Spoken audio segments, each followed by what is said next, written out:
Ready start. साथियों, आपको मालूम होना चाहिए कि पेड़ों से गिरने वाली पत्तियों को जलाना दंडनीय अपराध है।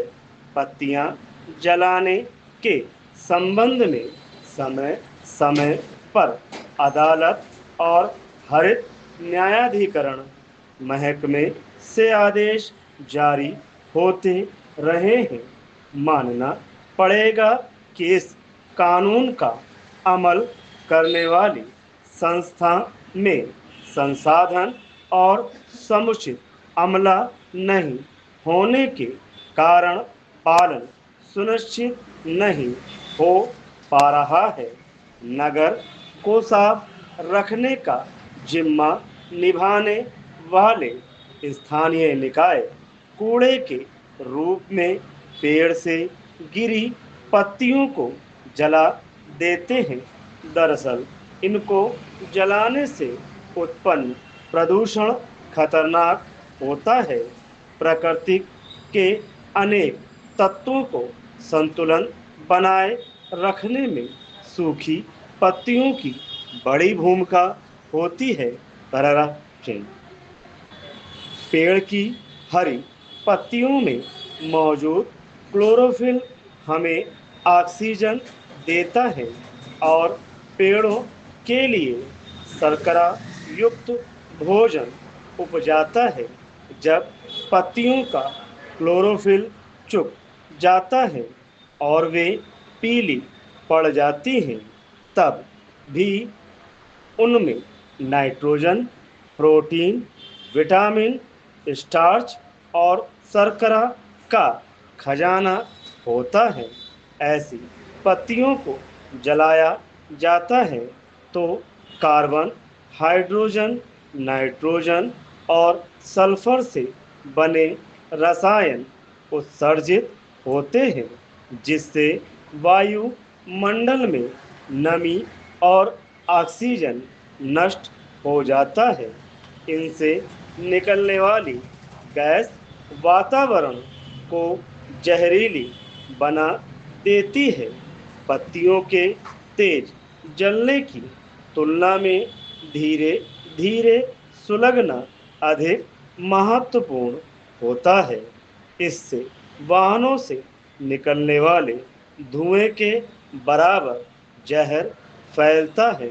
हर शहर में अप्रैल और मई में अर्जुन, नीम, पीपल, इमली, जामुन, ढाक, अमलतास, गुल, मोहर, शीशम जैसे पेड़ से 200 से 250 टन पत्ते रोजाना गिरते होंगे।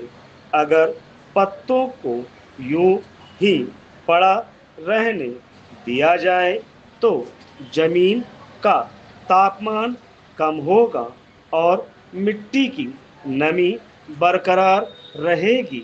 इसका उपयोग जैविक खाद में बदलकर किया जा सकता है, जिससे 100 टन रासायनिक खाद का इस्तेमाल कम किया जा सकता है।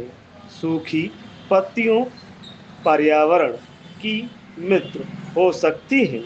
इनको संरक्षित करना सामाजिक जिम्मेदारी है। पैराग्राफ 6। भारतीय रेल एशिया का सबसे बड़ा तंत्र है। हर साल रेल बजट में यात्रियों की सुविधा और रेलवे के रख रखाव के लिए अरबों रुपए दिए जाते हैं। हम और हमारी सरकार बुलेट ट्रेन चलाने की सोच रही है। इसके लिए प्रयास चल रहे हैं। चीन और जापान से मदद ली जा रही है।